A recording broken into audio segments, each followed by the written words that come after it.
Okay guys, I've just cutting the plywood floor on this 2022 Sprinter 170 Cargo. I'm installing the bench seat. Now here's what I did for the floor, and I had to cut the 3 slots. I have to put the floor in first because the brackets then go on top of it because I wanted them to fit tight. Now what I did the first time is I forgot to account for the weld rods and the extra welded tabs on the back of these Mercedes OEM rails that I had cut down. You'll see my other videos in the links below.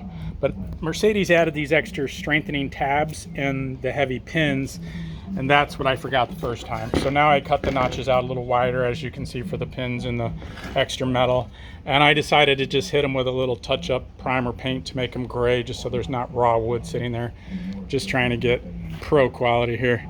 But anyway, it's pretty easy to mark out. I was able to use this factory hole as kind of a guide on 2 of them.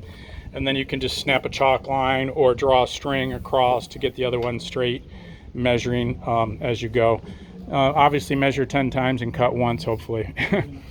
Anyway, that's how I did the plywood floor. I had to pull it out a couple times just to test a couple things I forgot, as you can see.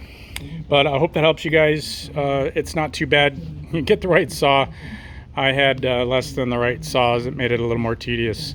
I'll talk to you guys later. Appreciate any likes and subscribes. You'll see my other video links for all the other information I tried to gather to do this job, which has not been much fun.